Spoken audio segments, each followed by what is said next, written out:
어머니, 이제 이 집에서 나가주세요! 제 인생 가장 빛나던 날, 저는 사형 선고를 받았습니다.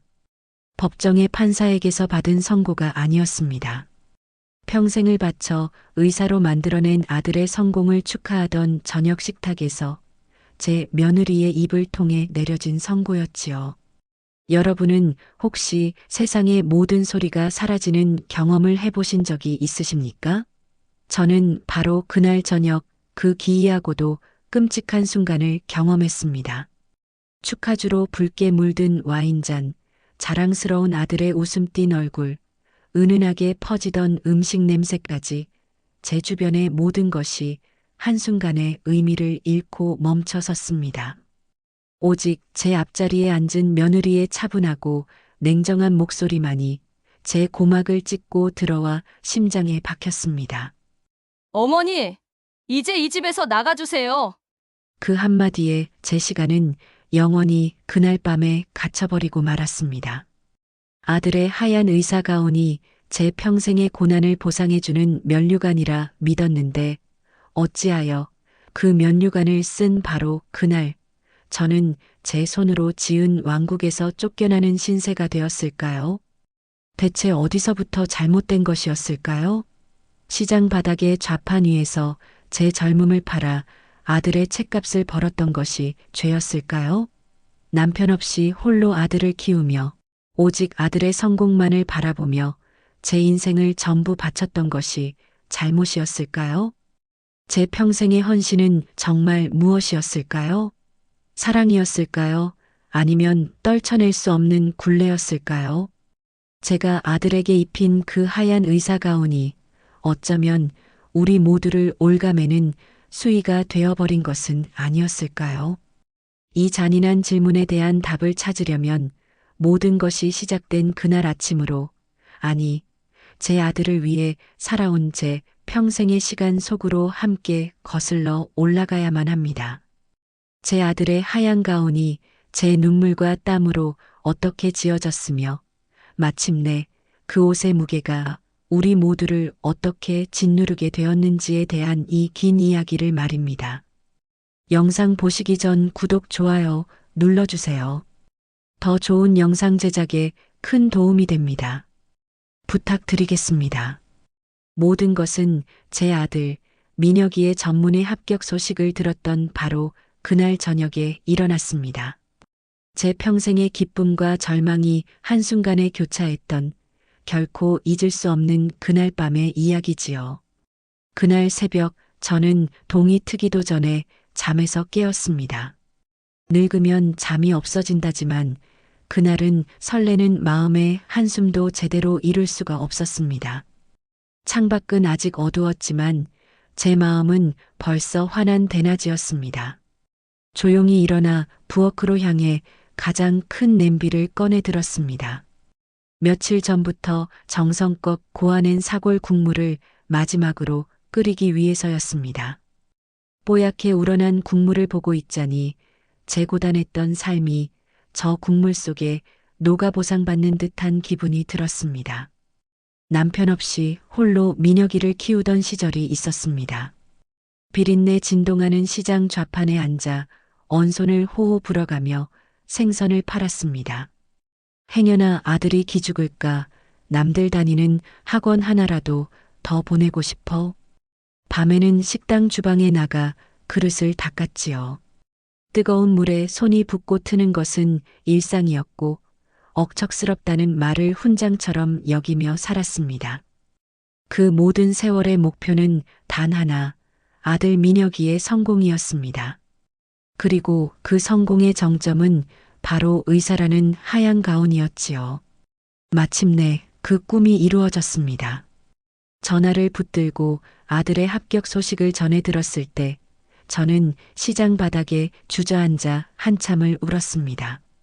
기쁨의 눈물이었고 지난 세월에 대한 보상의 눈물이었으며 이제는 모든 것이 괜찮을 것이라는 안도의 눈물이었습니다. 동네 사람들에게 떡을 돌리고 저를 무시하던 형님에게 일부러 전화를 걸어 아들 자랑을 늘어놓았습니다. 제 인생의 가장 완벽한 승리의 순간이었지요. 그날 저녁 저는 평생의 솜씨를 다해 상을 차렸습니다. 민혁이가 가장 좋아하는 갈비찜과 손수 빚은 만두, 그리고 귀한 전복까지 올렸습니다. 며느리 지연이는 퇴근길에 아들이 좋아하는 와인과 예쁜 케이크를 사왔습니다. 단정하고 조용한 성품의 며느리였습니다. 말이 많은 저와는 달랐지만 유능한 번역가로 제 아들 옆을 든든히 지켜주는 모습이 대견하다고 생각했지요.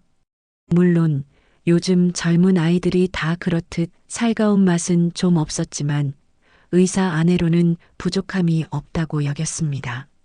온 가족이 식탁에 둘러앉았고 민혁이는 제게 와인잔을 채워주며 어머니, 다 어머니 덕분입니다. 라고 말했습니다. 그 한마디에 제 평생의 고생이 눈 녹듯 사라지는 것 같았습니다. 저는 손을 내저으며 아니다. 내가 잘나서 그런 거지.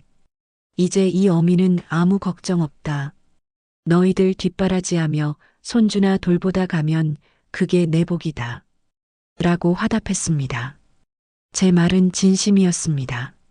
제 남은 인생은 이제 의사가 된 아들과 그 가정을 위해 존재하는 것이라 믿어 의심치 않았습니다.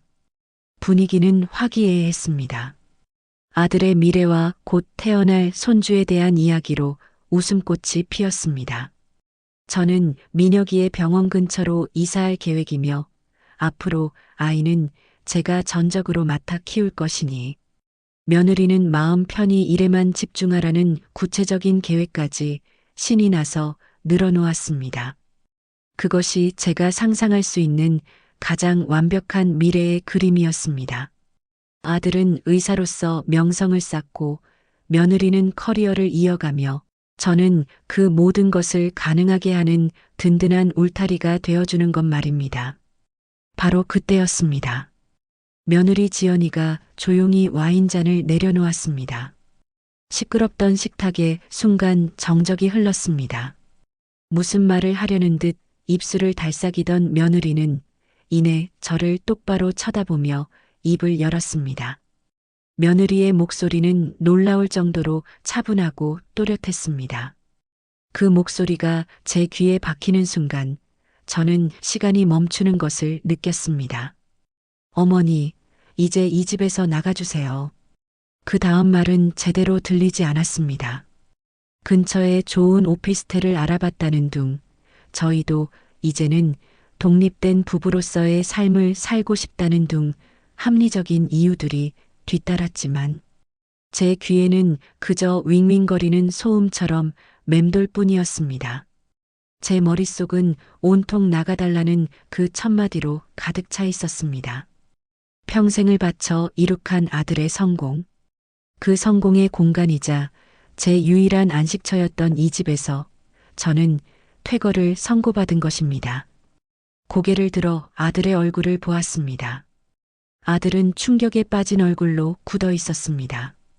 제 편을 들어주지도 며느리를 말리지도 못한 채 그저 어쩔 줄 몰라 하고 있었지요. 그 순간 깨달았습니다. 이것은 며느리 혼자만의 생각이 아니라는 것을. 아들의 침묵은 암묵적인 동의와도 같았습니다. 방금 전까지 제 인생 최고의 순간이었던 저녁 식탁은 순식간에 가장 잔인한 심판의 장소가 되어버렸습니다. 손에 들고 있던 와인잔이 천근만근처럼 무겁게 느껴졌습니다. 붉은 와인이 마치 제 심장에서 흘러나온 피처럼 보였습니다. 그렇게 제 인생의 가장 빛나던 밤은 가장 길고 어두운 밤의 시작이 되었습니다. 그날 밤 이후 우리 집의 공기는 얼음장처럼 차가워졌습니다. 웃음소리가 사라진 식탁과 서로의 눈을 마주치지 못하는 복도가 집안을 가득 채웠지요. 제 평생의 꿈이 이루어진 그 집은 하룻밤 사이에 숨막히는 전쟁터로 변해버렸습니다. 물론 그 전쟁에는 총성도 고함도 없었습니다. 오직 차가운 침묵과 보이지 않는 신경전만이 오고 갈 뿐이었습니다. 저는 제자리, 이 집의 안주인이자 민혁이의 어미로서의 자리를 지키기 위해 제가 할 수 있는 모든 것을 해야만 했습니다. 선전포고는 며느리가 했지만 이대로 물러설 수는 없었습니다.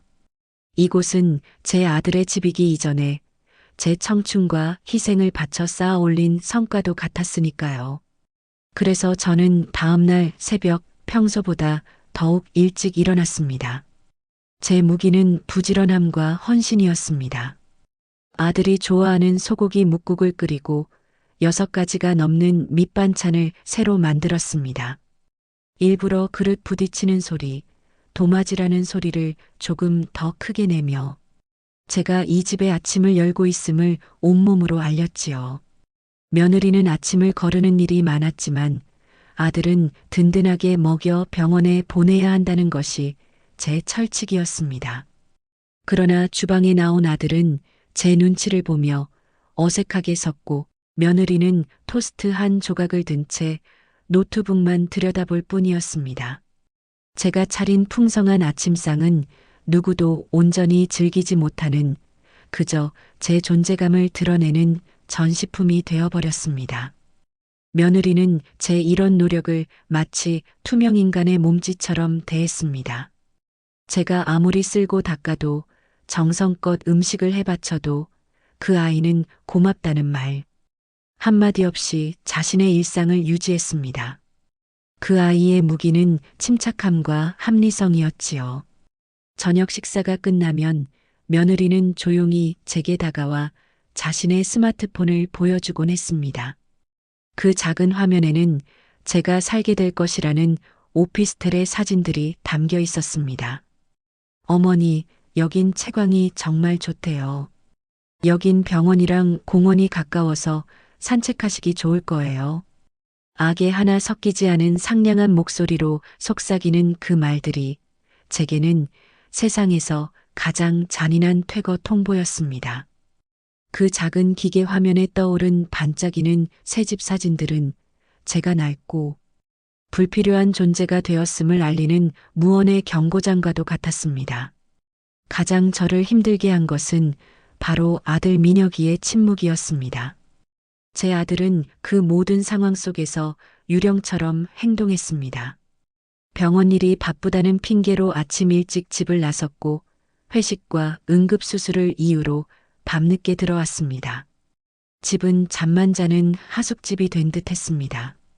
제가 차려놓은 저녁상을 앞에 두고 며느리와 단둘이 앉아 있어야 하는 시간은 고문과도 같았지요. 어쩌다 아들과 마주쳐도 민혁이는 제 눈을 피했습니다. 제가 평생을 바쳐 뒷바라지한 아들이었지만 이제는 그 아이의 마음속을 도무지 들여다볼 수가 없었습니다. 아들의 침묵은 제게 수만 개의 비수가 되어 날아와 박혔습니다. 아들의 회피가 며느리의 계획에 동조하고 있다는 가장 확실한 증거처럼 느껴졌기 때문입니다. 보이지 않는 전쟁은 집안 곳곳에서 벌어졌습니다. 제가 아들의 건강을 생각해 한약을 다려놓으면 며느리는 식탁 위에 영양제 몇 알을 올려놓았습니다. 제가 아들의 와이셔츠를 손수 다림질에 옷장에 걸어두면 며느리는 그것을 다시 꺼내 스팀 다리미로 자기가 원하는 방식으로 매만졌습니다. 우리의 방식은 사사건건 부딪혔고 그 모든 충돌의 중심에는 민혁이가 있었습니다. 하지만 아들은 어느 편에도 서지 않았습니다. 그저 지친 얼굴로 모든 것을 외면할 뿐이었지요. 어쩌면 제 아들은 의사 가운의 무게보다 어미와 아내 사이의 무게를 더 버거워하고 있는지도 몰랐습니다. 하루는 제가 큰 마음 먹고 민혁이의 서재를 밤새워 정리했습니다. 수북이 쌓인 의학 서적의 먼지를 닦아내고 종류별로 가지런히 꽂아두었습니다. 아들이 고생하는 흔적을 어루만지는 것 같아 마음이 짠하면서도 제가 이만큼 아들을 위하고 있다는 것을 보여주고 싶었습니다. 하지만 다음 날 며느리는 제게 정중하지만 단호하게 말했습니다. 어머니, 고생하신 건 감사하지만 앞으로 서재는 저희가 알아서 정리할게요. 민혁 씨가 자기 물건 위치 바뀌는 걸 싫어해서요. 그 말은 제 선의와 노력을 쓸모없는 참견으로 만들어버렸습니다. 그 순간 깨달았습니다. 이것은 전쟁이었고 저는 이 집에서 제 역할을 점점 잃어가고 있다는 것을요. 며느리가 원하는 것은 깨끗한 서재가 아니라 저의 영향력이 닿지 않는 그들만의 공간이었던 것입니다. 그렇게 저는 제 손으로 지은 왕국에서 서서히 유배되고 있었습니다. 밤이 깊어지고 집안에 무거운 침묵이 내려앉으면 어김없이 과거의 유령들이 저를 찾아왔습니다. 잠 못 이루는 밤은 제게 지나온 세월을 돌아보게 하는 시간이었습니다. 선명하게 떠오르는 기억의 조각들은 현재의 이 처절한 싸움이 어디에서부터 시작되었는지를 아프게 상기시켜 주었지요. 어느 비 오는 날 밤이었습니다. 창밖으로 후두득 떨어지는 빗소리를 듣고 있자니 오래전 시장 좌판에 앉아있던 그 시절이 떠올랐습니다. 그때도 꼭 이렇게 비가 내렸지요. 갑작스레 쏟아지는 비를 피할 길 없어 저는 어린 민혁이를 품에 꼭 껴안고 낡은 파라솔 아래 웅크리고 앉아 있었습니다. 제 등은 비에 젖어 으슬으슬 추웠지만 품 안의 아들만은 적게 할 수 없다는 일념으로 더욱 힘주어 안았던 기억이 납니다. 비에 젖은 생선들은 헐값에 넘겨야 했지만 저는 괜찮았습니다. 제 품에서 새근새근 잠든 아들의 온기만 느낄 수 있다면 세상 어떤 고난도 버텨낼 수 있다고 믿었습니다. 그 시절 민혁이는 제 삶의 이유이자 제가 버텨내는 힘의 원천이었습니다. 아들의 학원비가 모자라 애태우던 어느 겨울밤도 생생합니다. 식당 주방에서 밤늦게까지 설거지를 하고 나오는데 꽁꽁 언 손 위로 한방눈이 내렸습니다. 집으로 향하는 버스 안에서 꽁꽁 언 손을 녹이며 낡은 가계부를 펼쳐들었지요. 빼곡하게 적힌 숫자들을 더하고 빼보아도 답은 나오지 않았습니다. 그때 차창에 비친 제 얼굴이 어찌나 초라하고 늙어 보이던지 저도 모르게 눈물이 핑 돌았습니다. 하지만 집에 돌아와 잠든 아들의 얼굴을 보는 순간 그 모든 서름과 고단함은 눈 녹듯 사라졌습니다. 저는 잠든 아들의 머리맡에 앉아 속삭였습니다. 민혁아, 너는 아무 걱정 말고 의사만 되면 돼. 나머지는 이 엄마가 다 알아서 할게. 그것은 단순한 다짐이 아니었습니다. 제 자신에게 거는 주문이었고 제 인생을 건 약속이었습니다. 제게 있어 아들의 성공은 제 삶 전체를 건 도박과도 같았습니다. 저는 제 모든 것을 걸었고 아들은 마침내 그 결실을 맺어주었습니다. 그래서 아들의 의사가온은 단순히 아들의 성공만을 의미하는 것이 아니었습니다. 그것은 곧 저 박선자의 인생이 틀리지 않았다는 증명이자 모진 세월을 이겨낸 승리의 트로피였습니다. 그런데 이제 와서 며느리는 그 모든 과거를 지워버리려는 듯 독립과 사생활이라는 칼날을 제게 겨누고 있는 것입니다.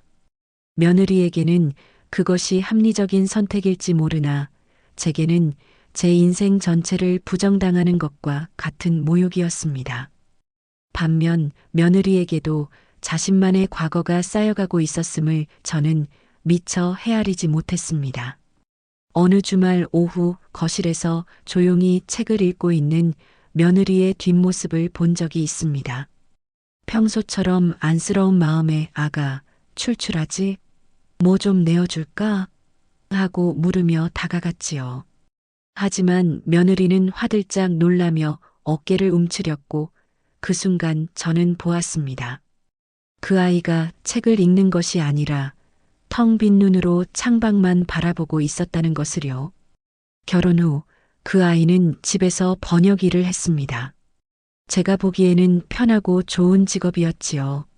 하지만 그 아이에게는 이 집이 숨막히는 감옥이었을지도 모릅니다. 제가 민혁이 저녁은 챙겼냐며 불쑥 서재 문을 열었을 때 일의 흐름이 끊겨 괴로워했을 그 아이의 마음을 저는 몰랐습니다.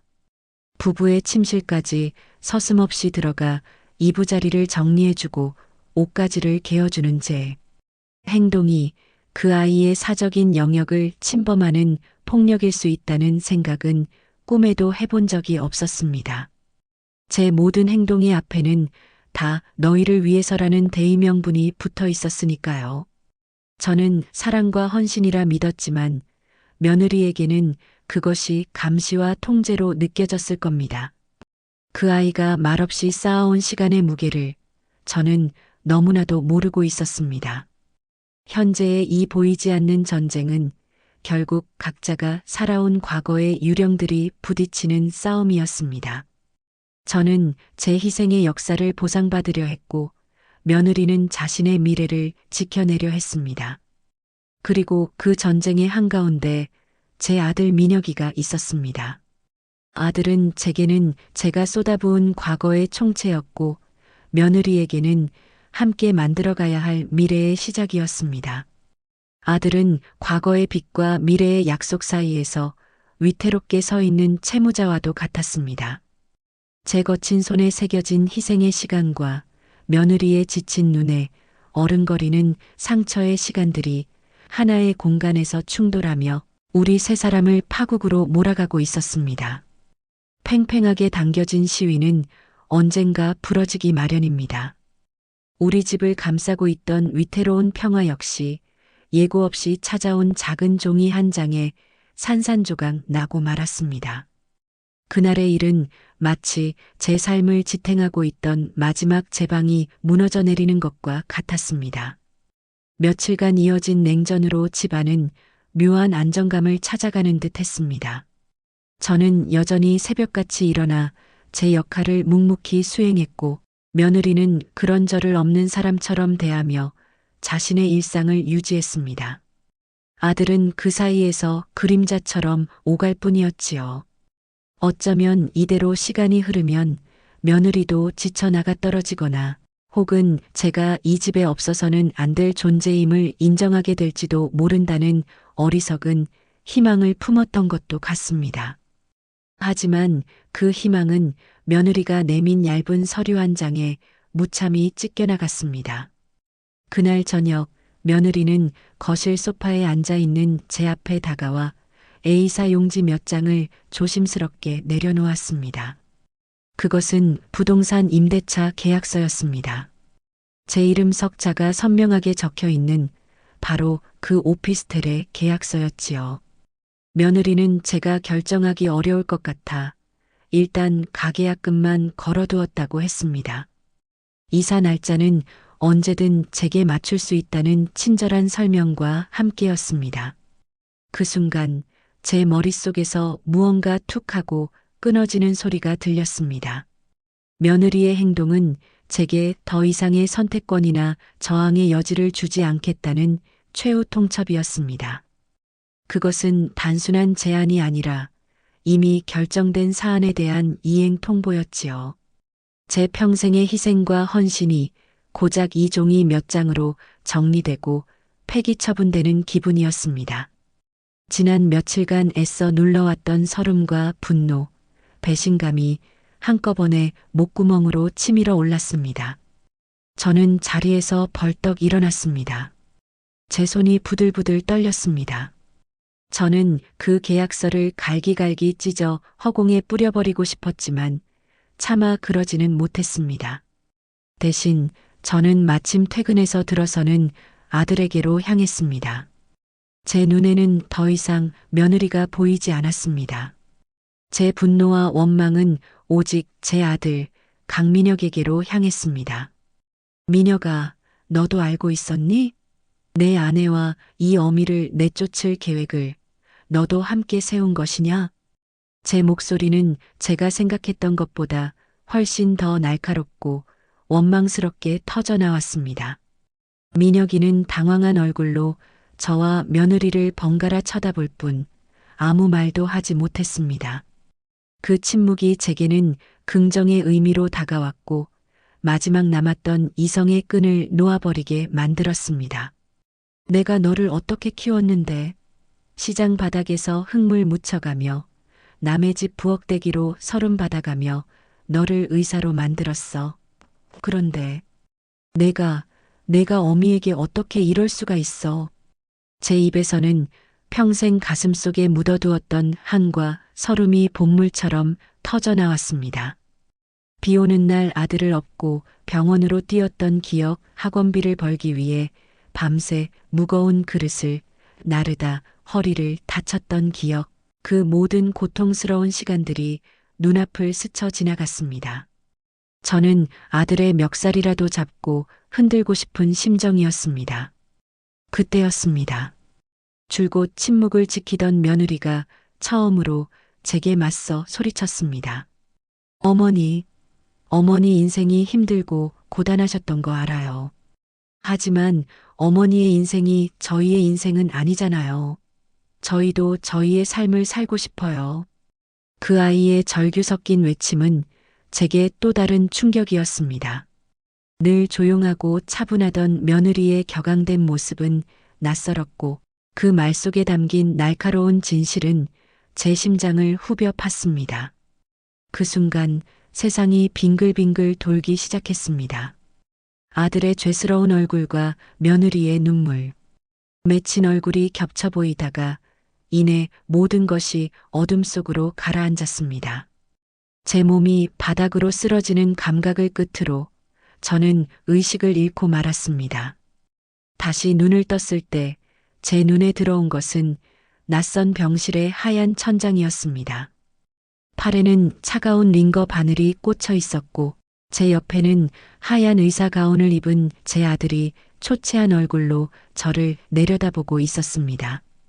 제가 평생을 바쳐 입히고 싶었던 그 영광의 상징이 그 순간만큼은 너무나도 무겁고 슬픈 짐처럼 보였습니다.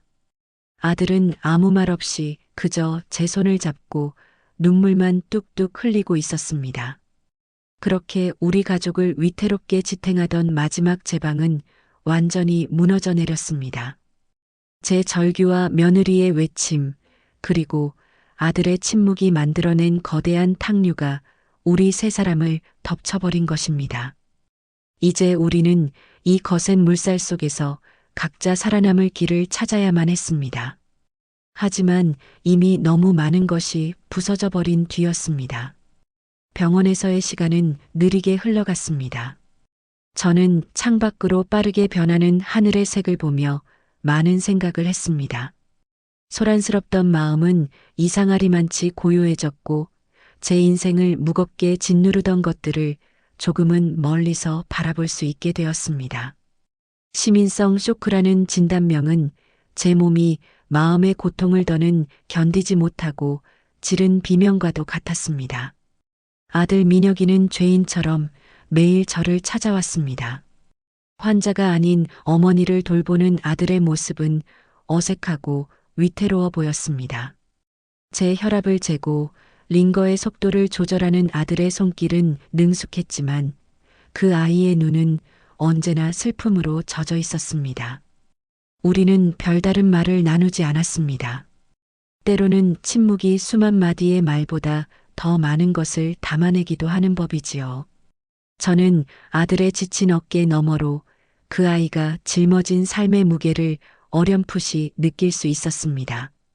그 무게의 절반은 저의 희생으로 만들어진 빚이었고 나머지 절반은 아내와의 미래에 대한 책임감이었을 겁니다. 며느리는 제가 입원한 첫날 이후로 병원의 모습을 보이지 않았습니다. 아들 편에 제게 필요한 물건들을 보내올 뿐이었습니다. 저는 그 아이를 원망하지 않았습니다. 어쩌면 그 아이 역시 저처럼 깊은 상처를 입고 혼자만의 방에서 괴로워하고 있을지도 모를 일입니다. 제가 쓰러지던 날 처음으로 터져나왔던 그 아이의 절규가 귓가에 맴돌았습니다. 어머니의 인생이 저희의 인생은 아니잖아요. 그 말은 날카로운 비수였지만 부정할 수 없는 진실이기도 했습니다. 저는 제 인생을 아들에게 투영했고 아들의 성공을 통해 제 삶을 보상받으려 했습니다. 그 과정에서 며느리의 삶, 그리고 어쩌면 아들 자신의 삶까지도 지워버리려 했는지도 모릅니다. 제가 평생을 바쳐 아들에게 입히고 싶었던 저 하얀 의사 가운. 그것은 제게는 영광의 상징이자 제 삶의 이유였지만 아들에게는 평생 벗을 수 없는 무거운 갑옷이었을지도 모르겠다는 생각이 들었습니다. 어미의 희생을 딛고 선 아들은 성공의 기쁨을 온전히 누리지 못한 채 평생을 죄책감과 부담감 속에서 살아야 했을 겁니다. 그의 성공이 우리 가족 모두의 행복이 될 것이라 굳게 믿었지만 그 믿음은 결국 가장 사랑하는 사람들을 갈라놓는 비극의 씨앗이 되어버렸습니다. 퇴원을 하루 앞둔 날 밤 아들이 제 손을 잡고 처음으로 입을 열었습니다. 아들은 병원을 잠시 쉬고 아내와 함께 잠시 떨어져 지낼 생각이라고 했습니다. 그리고 제게는 병원 근처에 작고 아늑한 집을 얻어드리겠다고, 혼자 계시게 하지는 않겠다고, 자주 찾아뵙겠다고 했습니다. 아들의 목소리는 떨리고 있었지만 그 안에는 이전에는 없었던 단호함이 깃들어 있었습니다. 그것은 더 이상 어미와 아내 사이에서 방황하던 우유부단한 남자의 목소리가 아니었습니다. 자신의 가정이 깨지는 것을 막고 동시에 어머니에 대한 최소한의 도리를 지키려는 한 남자의 고통스러운 결단이었습니다. 저는 아무 말 없이 아들의 말을 들었습니다. 눈물이 흘렀지만 그것은 서러움의 눈물만은 아니었습니다.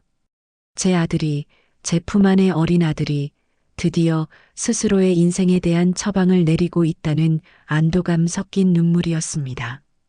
의사로서 수많은 환자들의 병을 진단하고 처방을 내렸을 제 아들이 이제야 비로소 자신의 골마 터진 가족 문제를 직시하고 가장 아픈 곳에 칼을 대기로 결심한 것입니다. 그 수술은 모두에게 깊은 상처를 남기겠지만 이대로 두면 모두가 함께 죽을 수밖에 없다는 것을 아들도 깨달은 것이겠지요. 저는 조용히 고개를 끄덕였습니다. 그것이 제가 아들에게 그리고 며느리에게 해줄 수 있는 유일한 대답이었습니다. 제 욕심과 집착이 만들어낸 이 길고 어두운 터널의 끝에서 우리는 각자의 길을 향해 흩어져야만 했습니다. 그것이 비록 제가 꿈꾸던 행복의 모습은 아닐지라도 우리 모두가 살아남기 위한 유일한 선택이었습니다. 다음 날 저는 홀로 퇴원 수속을 밟았습니다. 병원을 나서는 제 발걸음은 무거웠지만 이상하게도 마음은 가벼웠습니다. 이제 저는 더 이상 의사 아들의 어머니가 아닌 그냥 박선자로 살아가야 합니다. 그것이 제게 주어진 새로운 삶의 처방전이었습니다.